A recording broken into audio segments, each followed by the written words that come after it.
reading the chapter and reading the notes, you'll be able to patch it together. But it's hard when you approach the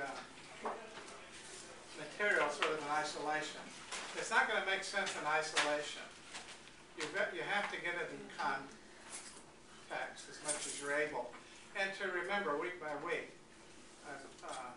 how it all fits into a united whole. This is particularly hard this week because we're starting verse 12 with the sixth angel. So the first five were last week. The sixth angel poured out his bowl on the great river Euphrates, and its water was dried up to prepare the way for the kings of the east. Now, we have actually read something similar in chapter 9 and verse 14. And when you read something similar in the book of Revelation, it's probably because it's been covered before, because this book covers the same material in cycles over and over again. Chapter 9 and verse 14 says, saying to the sixth angel who had the trumpet released the four angels who are bound at the great river Euphrates. So the four angels who had been prepared for the hour, the day, the month, and the year were released to kill a third of mankind. And it goes on, and we, of course, went over that when we were there. And now we have some more information, or on the same subject, approached from a little bit different angle, and told the story told a little bit different way. The sixth angel poured out his bowl on the great river Euphrates, and its water was dried up to prepare the way for the kings of the east. Of course, the water of the Euphrates is literally not dried up, per se, although Darius the Mede did create a canal and went around the river, sort of dried it up so his armies could get under the city of Babylon through the water gates that flowed through the city. Something like that's possible. Certainly the great engineers of any generation could do that if they had to. But that's really not what it's speaking of, literally drying up the waters of the Euphrates. Symbolic language simply to refer to the fact that God is making it easy for something to happen. And the impediments of rivers or mountains, things of this nature, he's removing those impediments. So that this thing he has determined that will happen will more easily happen. And so the great river Euphrates and its water was dried up to prepare the way for the kings of the east. Now the kings of the east are going to do what? Well, let's find out a bit. And I saw coming out of the mouth of the dragon, and out of the mouth of the beast, and out of the mouth of the false prophets, 3 unclean spirits like frogs. Remember, we've discussed how the book of Revelation is a new Exodus, and how these plagues are very often telling the story over again of the plagues of the book of Exodus. So we see a lot of symbolism designed to draw our attention to the fact that what God did in the Exodus, he is now doing again. That is, he is removing his people from Egypt. And then he's judging Egypt for their sin. The difference being, the new Egypt, as we've learned in the book of Revelation, is Jerusalem and Israel. And God is removing his people, 144,000, from that, as Christ told that group to flee. And they did flee. And now God's judging that Egypt, the persecutor of his people. And that's exactly what Judaism was at this time, the great persecutor of the people of God. And he's judging them for their sin and for many sins. For the sins that have been accumulated from the murder of Abel all the way up to the murder of the last prophets, and especially the murder of Jesus Christ himself. It's time for that to be addressed. These 3 unclean spirits like frogs are, number one, symbolic of the judgments that came on Egypt 1,400 years earlier. And we're told, for they are demonic spirits, performing signs, who go abroad to the kings of the whole world to assemble them for the battle of the great day of God the Almighty. Now, why did we have to have this supernatural power to convince the kings of the world and to convince the kings of the East to come to this battle? And I think the answer to this, if you remember, is that the Roman Empire is in disarray.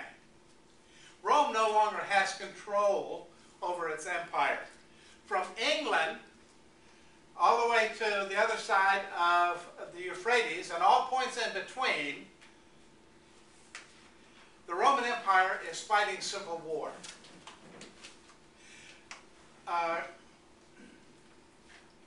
Rome, at this time, nearly lost Great Britain. It came that close. And so many things came that close. There were some major battles in Great Britain that were won by a hair, and if they'd been lost, the Romans would have been driven out of Great Britain at this very time that we speak. And across the empire, many civil wars and wars of this type were going on. My point is, Rome couldn't just issue orders like it normally does. You know, we're in treaty.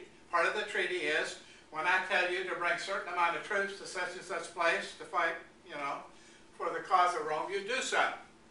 And I hereby, you know, do it and sign my name and, as the emperor, and you do it. Well, first of all, who's emperor?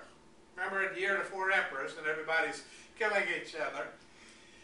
Nobody's quite sure who's in charge of Rome anymore. My point is, it's going to take some supernatural work by God to organize this battle, this great battle, because Rome has just lost its authority and command across the empire. You just see the point I'm trying to make. And so, to ensure that this battle takes place, then God will allow certain supernatural phenomena to occur. What that was, in detail and specifics, I don't know. But I do know that these demonic forces, as are described here, 3 frogs, are effective in convincing the powers that be across the Mediterranean world to do what they have been commanded to do and come together at this place, Jerusalem, to fight this battle. Am I making any sense to you? Now, that includes, of course, as pointed out, the kingdoms associated with the Euphrates. That is, there were legions there, Roman legions, plus there were allies there who provided troops. And so the Euphrates area was always an area which Rome controlled it very precariously. And we're always on the verge of wars with the Scythians and other enemies of Rome in that location. And so what the Bible is telling us, that those issues are going to be set aside. And instead of the quote-unquote allies refusing to cooperate with Rome, or even, as they periodically do and we're doing, fight with Rome, now the impediments are going to be dried up, and they're going to cooperate. And they're going to send their auxiliary troops. They're going to send their armies from the east and all parts of the empire to this specific great battle. Am I making sense? If I'm not, keep it to yourself. But if I am, then you can agree. And notice, of course, the purpose, to assemble them for the battle on the great day of God the Almighty. This is the specific goal and purpose, a battle. Get all the armies together for a battle. That's what's under discussion here.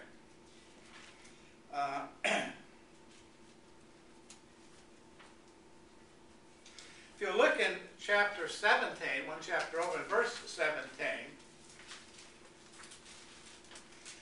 and there it says, "For God has put it into their hearts to carry out his purpose by being of one mind and handing over their royal power to the beast until the words of God are fulfilled." You see how that comment in Revelation 17 is exactly what I just said here in reference to 16.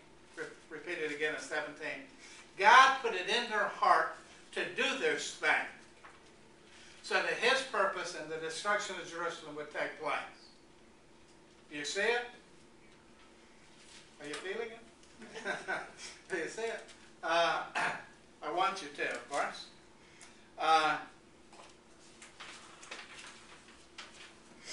Now there is this, we're going to skip verse 15 a minute for a second here and focus on the two verses, one before and one after.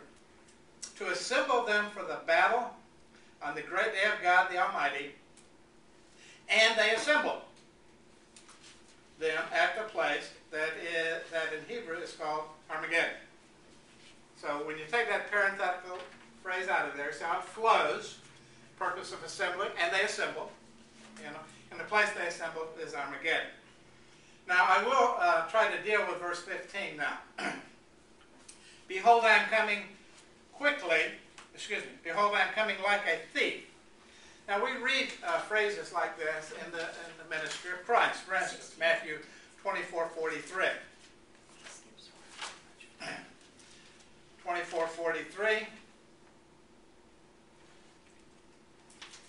And we read, "But know this, that if the master of the house had known in what part of the night the thief was coming, he would have stayed away and would have not let his house be broken into."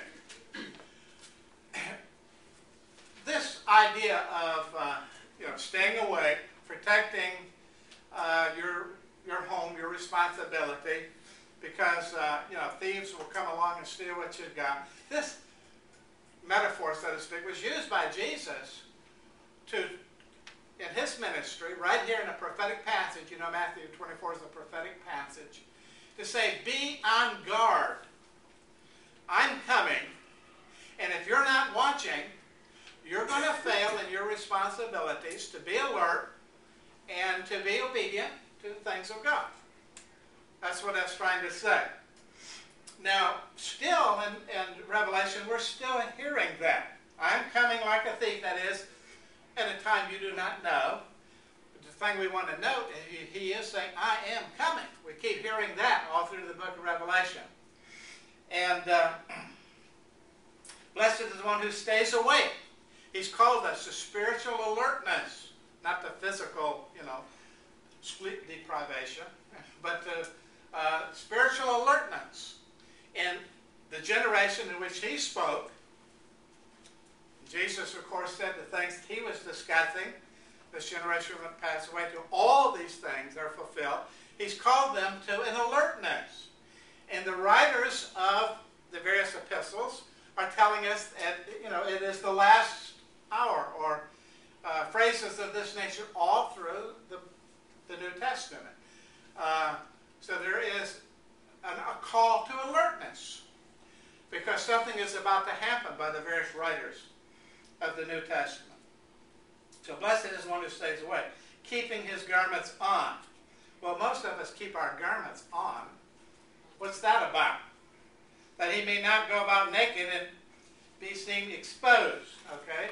We got to assume that's metaphorical. Yes, what's the story behind that? Well, it's a Jewish story, and it's just as Christ would use the breaking in by a thief illustration, that showed us how you can't be sure when somebody's coming. So he's using something here that's common knowledge to them, and not to us, however. There were temple guards, as you probably know. And these temple guards, of course, had not only day watches, but night watches. Well, what did guards tend to do at night? Fall asleep. They tend to fall asleep.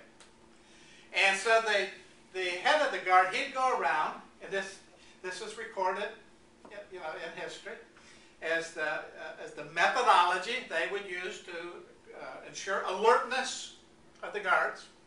And if he caught some guard sleeping, he'd wake him up. First warning. They didn't have 3, they only had 2, however. 2 warnings. Next time he'd come back, he'd find somebody sleeping. You know what he'd do to him?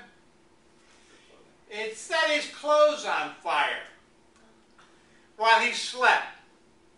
Now, what's your best guess is that if you wake up with your clothes on fire, what you're going to do? You're probably going to try to get out of them as fast as you can.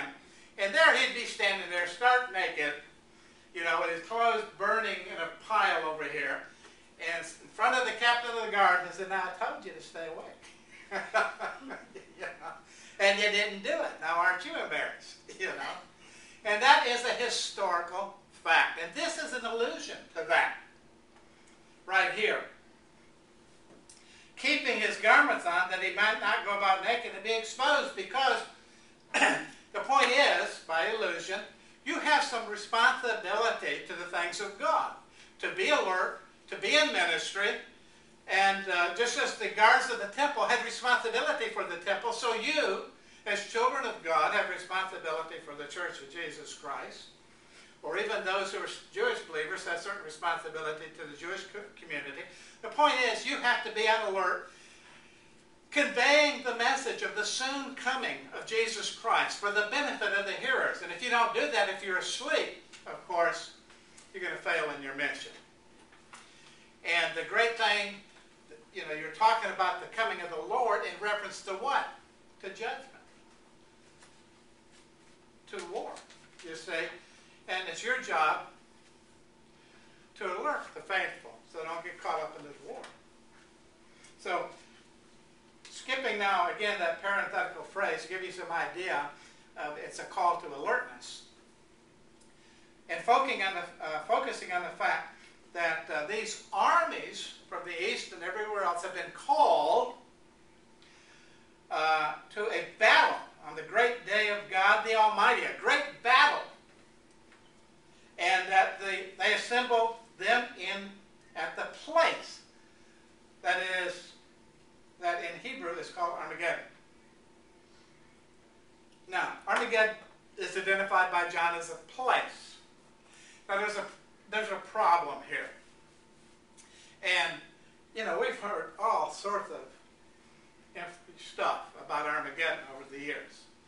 Have you ever heard this? This is the only place in the Bible that the word Armageddon is used. Anybody ever tell you that? You know how, yeah, I told you. Do you know how I'm constantly looking at cross-references to the Old Testament or cultural references, as I gave you one just a minute ago about the guards. That's a cultural reference.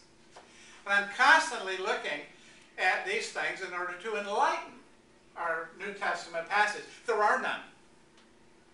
There is, I'll show you one verse that I think does address this, but it doesn't use the word Armageddon. The word Armageddon does not exist in the Bible before this or after this. John made it up. And so the question is, a great and important question, what was John thinking? He makes up a word that doesn't exist. He has a reason for it. What's his reason?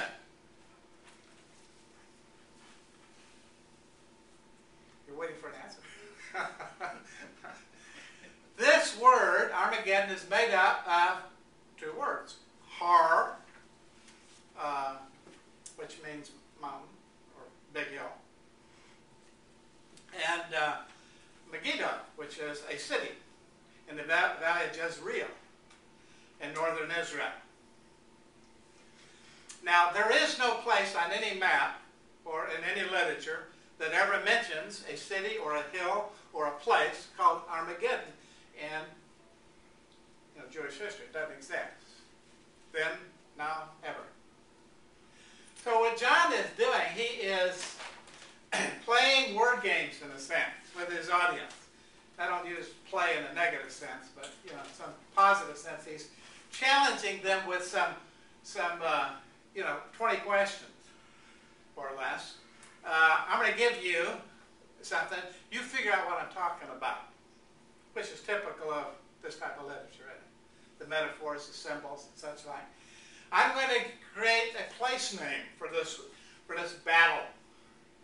And first of all, it's on a mountain. Armageddon, on a mountain. And second of all, it's associated in some way, shape, or form with Megiddo. Now, what's the nature of what happens at Megiddo or in the Valley of Jezreel? The Valley of Jezreel was the place where the great battles of Jewish history took place. This is where the great King Josiah died in a battle some years earlier. But it wasn't by any means the only place in which the only battle that took place in that area. There were many others. There was, I don't know why to write it down, I'm calling from memory, Gideon. Gideon fought his great battle with the Midianites in that valley. Remember Barak and the prophetess, Deborah, I think of that, the prophetess. They fought their great battle in that valley. And there were other, and those were battles of victory, but there were others that were battles of defeat. The fact of the matter is, Megiddo is set in the middle of this valley, and that area was identified with war, and sometimes identified with great grief, because there's probably hardly any incident in the history of Israel that burned itself in the heart of the national conscience in a negative way more than the death of the good King Josiah in that valley. And so, I'm going to give you some words, and you guess what I'm trying to say. There's this great battle, I've already told you that, in the prior verse, verse 14, great day of the Lord Almighty, there's battle there. And it's going to, there's a place where it's going to take place. It's going to be in a mountain, and it's going to be associated with traditionally war and grief, shall we say. Now, he's basically saying to his Hebrew audience, can you guess where that mountain might be? You think? Well, I'm going to suggest to you the answer by looking at a cross-reference in Zechariah 12:11. This is the only place I could find in the Bible that appears to have legitimate reference. Zechariah, right before Malachi, I believe, in the Old Testament, and chapter 12, verse 11. Actually, this whole chapter. Let's start with verse 11. On that day, that's a prophetic phrase, common to prophetic literature. The mourning in Jerusalem will be as great as the mourning for Hadam Rimon in the plain of Megiddo. Look at verse 2. Behold, I am about to make Jerusalem a cup of staggering. You remember, we're in a place right now in the book of Revelation where Jerusalem is required to drink the cup of God's wrath. See the similarities. A cup of staggering to all the surrounding peoples. The siege of Jerusalem will also be against Judah. On that day I will make Jerusalem a heavy stone for all the peoples. All who lift it will surely hurt themselves. And all the nations of the earth will gather against it. Sound familiar? Yes? No? What are you talking about up there? Now, a lot of passages like this in the Old Testament are sometimes thought of, well, that passage has reference to the destruction of Jerusalem in 586 BC when Babylon come and destroyed Jerusalem.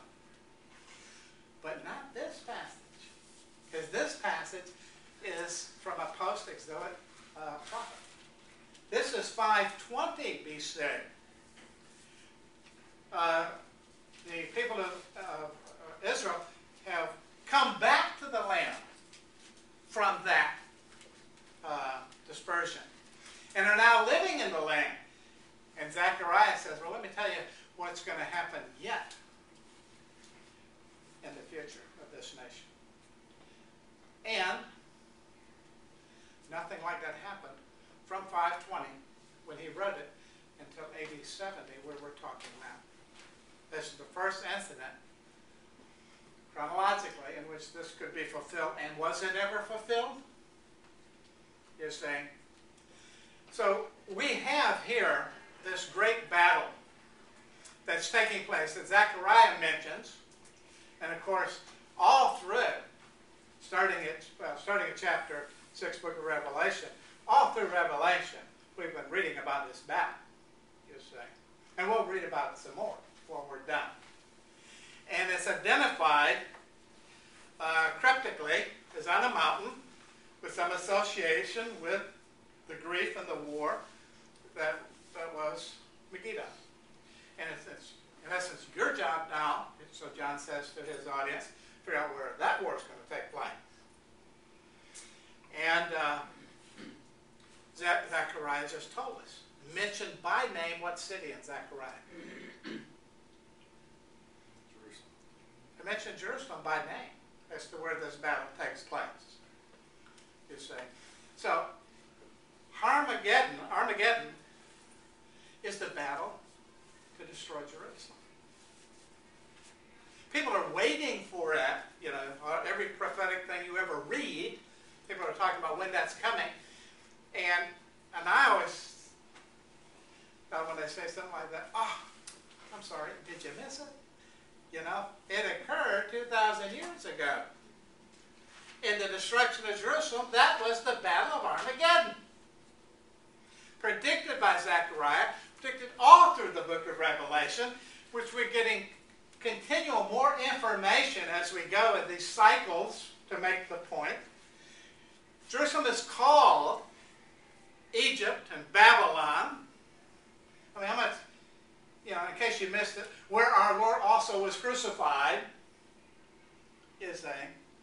So there's no question about Egypt and Babylon being Jerusalem, where this battle takes place.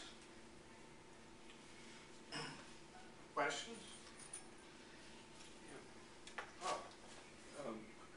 Are you basically saying that Revelation is all taking place at the time of this Armageddon and so forth, or is there? No, I'm saying that most of the book of Revelation took place in a 3.5-year period leading up to the destruction of Jerusalem in AD 70. 3.5 years earlier, Nero issued an edict to destroy Israel and Jerusalem. So is this the tribulation that we always hear about then? Well, this is the great tribulation mentioned in the book of Revelation was the 3.5 years war that the inhabitants of Israel and Jerusalem experienced, especially the people in Jerusalem as they were starving to death, undergoing disease, undergoing warfare, civil warfare amongst themselves, eating the bodies of their children, and on and on. This was the Great Tribulation. In other words, is there, that would say that there is no more like rapture and this and that. Well, I didn't say anything about the rapture. Because I was going to say, it seems like... You know, actually, last couple of weeks ago, I pointed out in chapter 14 and verses 14 through 16, if you remember, that is probably a reference to the rapture. But the book of Revelation has a tendency of giving us the story of the 3.5 years. And at some point, in that story, there is which we could call a second coming scene, or that involves a great deal of potentially other material. And it will be a transition to heaven. We will see the saints in heaven, and sometimes then we will see into the distant future And then when John finishes that, then he'll bring us back here and start us all over again in this cycle of explanation. But we will see about 7 second comings in the book of Revelation. And they're all the same second coming, so to speak. The judgment coming. A judgment coming. And being told in cycle format. That's the point I'm trying to make here. And through the whole book. Is it to say then that what God does at one period of time, he's going to do in another period of time, and another period of time? No, it's the same. No, it's not different periods. That same period. It's a 3.5-year period. Right here that culminates in AD 70. These cycles are discussing that same period, not a different period. Always discussing that one period from different facets and different angles with new information. Now, not having been in the class from day one, this is going to sound utterly strange to you, I suppose, but the rest of the class understands because we have made considerable effort to unpack that point of view. And I do have a book on the book of Revelation that you can get and read if you care to, that will explain that as well. And so, if you or others wonder, what about this Battle of Armageddon? Well, it was the same battle found all through the book of Revelation, the battle for the destruction of Jerusalem in AD 70. And it's an emotional, made-up word of parts designed by John, again, to give you new information from a different angle. There's going to be a great battle. Where's that battle going to take place, by the way? Mountain of Megiddo. And so Megiddo, I might add, is not a mountain. It sits in a valley. It sits in a valley. They call it a plain. That's important to know. So it's like, the mountain in Megiddo is like, wait a minute, there are no mountains in Megiddo. There's the hills. Closest thing to a mountain is Mount Carmel. That's not really under discussion. That's at the end of the valley on the Mediterranean side. So the whole Armageddon doesn't work for Megiddo in any way, shape, or form. There's something about Megiddo that's important. And the importance is found in the tragedies of war that took place, great wars that took place there. I'm going to tell you about a great war. It's going to take place on a mountain. 20 questions. Well, 1 or 2 will do. Where's that mountain? It's the mountain that Jerusalem sits on. Mount Zion, the earthly Mount Zion. Heavenly Mount Zion has been transported. Every time we read about Mount Zion in the book of Revelation, it's always in heaven. God has abandoned this earthly apostasy, and he will now destroy the city and the temple in the final days. Questions? The book of Revelation, you think of the book of Revelation, you probably think of two or three things. One, 666, and the other is the Battle of Armageddon. The beast. 666 is the beast. And taking the mark, yeah. Mark of the beast, and we've discussed 666, the beast, the mark of the beast, what that probably references. Now we're discussing the other great topic in the book of Revelation, and the third great topic would probably be the millennium, which we will get to soon. But certainly those topics ought to be discussed carefully and understood, hopefully. Did you have a question? Well, it seems to me that it's obvious that the return of Christ is what is the thread that keeps all of this thing from unraveling. It does. And if that were not a truth itself, this would just be ancient history and probably long forgotten. Yes, a judgment return of Christ, and it's critical to prophecy, Matthew 24. The Old Testament we just read in Zechariah, 12? It just spells it out in detail there in Zechariah. Prophecy that could not have been fulfilled prior to this day. And a lot of people see the destruction of Jerusalem as just secular history. It's scriptural history.